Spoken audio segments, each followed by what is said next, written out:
ইতিহাস থেকে কেউ শিক্ষা নেয় না, কিন্তু চলতি ঘটনা থেকে তো শিক্ষা নেওয়াই যায়। চলতি মাসের শুরুর দিকে বাংলাদেশে যেভাবে স্বৈরশাসক শেখ হাসিনার লজ্জাজনক পতন ঘটল, তা থেকে কি কোনো ধরনের শিক্ষা নেবেন দক্ষিণ পূর্ব এশিয়ার অন্য স্বৈরশাসকেরা? বলার অপেক্ষা রাখে না, শেখ হাসিনার ন্যাক্কারজনক বিদায়ে উদ্বিগ্ন হয়ে পড়েছেন এই অঞ্চলের স্বৈরশাসকেরা। কারো কারো কথায় তা স্পষ্টভাবে ফুটে উঠছে। গত সপ্তাহেই কম্বোডিয়ার প্রধানমন্ত্রী হুন মানতে বলেছেন, কম্বোডিয়ায় আমি এ ধরনের পরিস্থিতি দেখতে চাই না। যারা জ্বালাও পোড়াও করে কম্বোডিয়াকে বাংলাদেশের মতো পরিস্থিতির দিকে ঠেলে দিতে চায়, তাদের বিরুদ্ধে সরকার আইনগত ব্যবস্থা নেবে। এজন্য দয়া করে সরকারকে স্বৈরশাসক বলবেন না। ২০০৯ সাল থেকে একটানা বাংলাদেশের রাষ্ট্র ক্ষমতায় ছিলেন শেখ হাসিনা। গত ৫ আগস্ট ব্যাপক গণবিক্ষোভের মুখে তিনি দেশ ছেড়ে পালিয়ে ভারতে আশ্রয় নিয়েছেন। তার এই পালানোর মধ্য দিয়ে দীর্ঘ ১৫ বছরের স্বৈরশাসনের অবসান ঘটেছে দেশটিতে। এই গণবিক্ষোভের সঙ্গে ফিলিপাইনের ১৯৮৬ সালের গণবিক্ষোভের মিল রয়েছে। ওই বছরে বিক্ষুব্ধ জনতা প্রেসিডেন্ট ফার্দিনান্দো মার্কোসকে গদি থেকে টেনে নামিয়েছিল।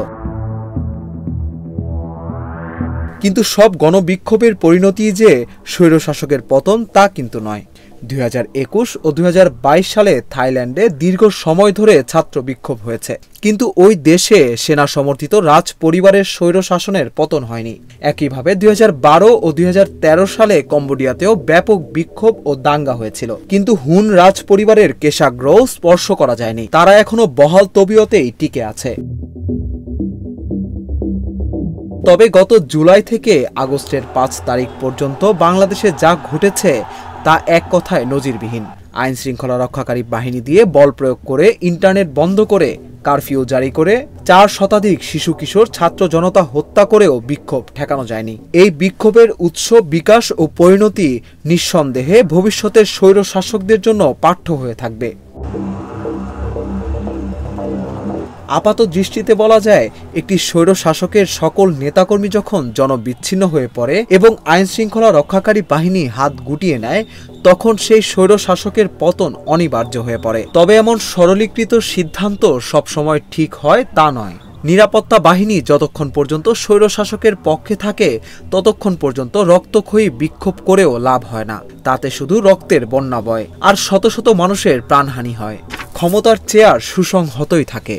একটি বিপ্লব তখনই সফল হয় যখন স্বৈরশাসকের মাথার ওপর থেকে আইন শৃঙ্খলা রক্ষাকারী বাহিনী তাদের প্রশ্রয়ের হাতটুকু উঠিয়ে নেয়। আমরা ১ বছরেরও বেশি সময় ধরে মিয়ানমারে রক্তগঙ্গা বইতে দেখছি। প্রায় শুনছি, এই বুঝি জান্তা সরকারের পতন হলো। কিন্তু পতন আর হয় না। ২০২১ সালে অং সান সুচির গণতান্ত্রিক সরকারকে উৎখাত করে মিয়ানমারের ক্ষমতা দখল করে জান্তা বাহিনী। এরপর থেকে দেশটিতে গৃহযুদ্ধ চলছে। তবে মিয়ানমারের সেনাবাহিনী এখনো ক্লান্ত হয়নি এবং জান্তা প্রধান লাইং মিন ক্ষমতা আঁকড়ে থাকার ব্যাপারে এখনো অনমনীয়। গৃহযুদ্ধ যদিও ৩য় বছরে গড়িয়েছে, বহু এলাকার দখল হারিয়েছে সেনাবাহিনী, তবু লাইং মিনকে ক্ষমতাচ্যুত করা সম্ভব হচ্ছে না। নাফ নদীর ওপারে রক্তের হোলি খেলা কবে থামবে কেউ জানে না। এদিকে লাওস ও ভিয়েতনামের দৃশ্য আলাদা কিছু নয়। ২০১০ সালে ভিয়েতনামের ক্ষমতাসীন কমিউনিস্ট পার্টির বিরুদ্ধে বিপুল সংখ্যক জনসাধারণ পথে নেমেছিল।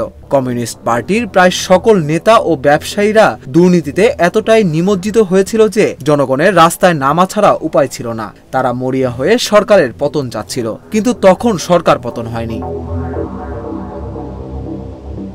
সরকার পতন হলো ২০১৬ সালে। ওই বছর ভিয়েতনামের সকল অশান্তির উৎস প্রধানমন্ত্রী নগুয়েন তাং ডুংকে ক্ষমতাচ্যুত করে ক্ষমতায় বসেন এনগুয়েন ফু ট্রং। এরপর তিনি দেশজুড়ে দুর্নীতি বিরোধী অভিযান শুরু করেন। পরবর্তী ৮ বছরে তিনি হাজার হাজার সরকারি ও বেসরকারি দুর্নীতিগ্রস্ত কর্মকর্তাকে শাস্তি দিয়েছেন। এই গেল মাসে মৃত্যুবরণ করেছেন ফু ট্রং। ভিয়েতনামে আবারও গণরোষ ধীরে ধীরে বাড়ছে। শেষ পর্যন্ত কি হয় কে জানে। সম্প্রতি লাওসেও জনতা বিক্ষোভ করেছে। দেশটি ২০২১ সাল থেকে প্রায় নুয়ে পড়া অর্থনীতি নিয়ে ধুঁকছে, মুদ্রাস্ফীতি গগনচুম্বী, ঋণের বোঝা পর্বত প্রমাণ, শিক্ষা স্বাস্থ্য সবকিছু ধসে পড়েছে, বেকারত্ব লাগাম ছাড়া। এমন অবস্থায় ক্ষুব্ধ জনগণের সামনে রাস্তায় নামা ছাড়া বিকল্প আর কোনো পথ ছিল না। ক্রমশ বিক্ষোভ প্রাণ পাচ্ছে লাওসে। এখন দক্ষিণ পূর্ব এশিয়ার এই দেশগুলোর শাসকেরা বাংলাদেশের সর্বশেষ বিক্ষোভ থেকে শিক্ষা নেবে কিনা তা এখনই অবশ্য বলা যাচ্ছে না। তবে যে দুঃখজনক করুণ পরিস্থিতির মধ্য দিয়ে শেখ হাসিনার পতন হয়েছে তা থেকে এই শাসকদের শিক্ষা নেওয়া উচিত বলে মনে করেন বিশ্লেষকেরা।